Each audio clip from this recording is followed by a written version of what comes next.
Você sabe o que significa raciocínio emocional? Esse é um erro cognitivo que acontece quando a gente acha que a forma como a gente está se sentindo, a emoção que a gente está experimentando em uma determinada situação é um efeito da realidade. Então, se eu estou, por exemplo, me sentindo muito incomodado, muito desconfortável em um determinado local, eu posso pensar que é porque aquele local não faz bem para mim.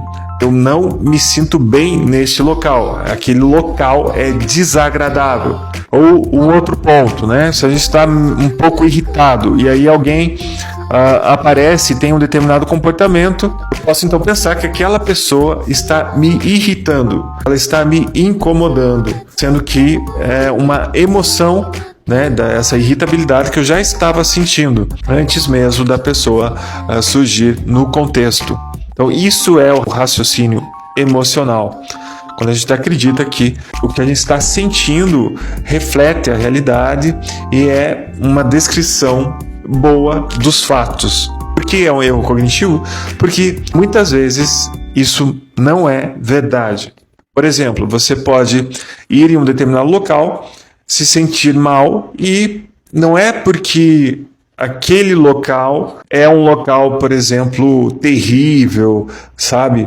Desconfortável, incômodo, mas por um outro fator. Por exemplo, você pode estar com algum pensamento que pode estar te incomodando muito, você pode estar lembrando de coisas que podem estar te afetando muito. Então, as emoções, de modo geral, não são boas formas aí, boas dicas para a gente interpretar uma determinada situação. Então não é porque você está experimentando uma emoção desagradável, incômoda, e do mesmo jeito também não é porque você está experimentando uma emoção muito agradável que isso tem a ver necessariamente com aquela situação.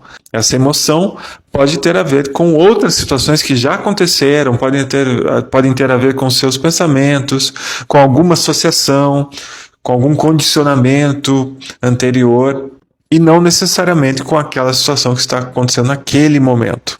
Então não é, por exemplo, que você começa a se sentir desconfortável conhecendo uma nova pessoa, que aquela pessoa necessariamente é alguém desinteressante, alguém que não vale a pena você tentar conhecer melhor.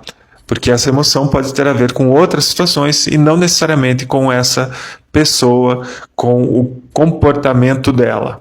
Agora, é diferente, claro, se essa pessoa teve algum comportamento que claramente foi incômodo para você, aí tudo bem, aí é uma situação diferente. Agora, se você simplesmente está experimentando uma emoção desagradável e ao mesmo tempo está na presença de alguém, não necessariamente é porque esta pessoa está ocasionando essa emoção. Pode ter a ver com outros fatores.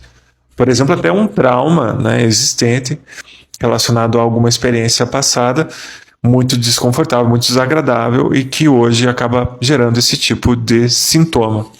Isso é importante porque também o mesmo vale para outros erros cognitivos.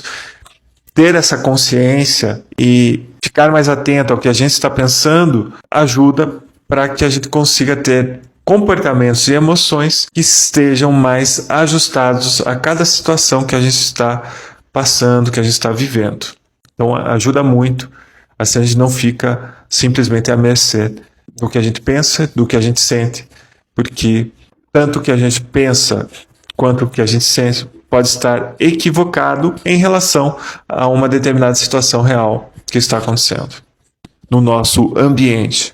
Então vale a pena, né? Quando você notar uma emoção muito desagradável e também perceber que está pensando algo relacionado às suas emoções, ou simplesmente quando você identifica uma emoção desagradável, tenta perceber o que você está pensando naquele momento para ver se não é um possível raciocínio emocional e se for, tenta ajustar, analisar melhor a situação para que você não simplesmente reaja a essa emoção, sendo que ela pode não ser aí a melhor forma para interpretar a situação. Podem ter outros fatores existentes que você consegue analisar melhor e aí sim ajustar melhor o seu pensamento em relação à situação.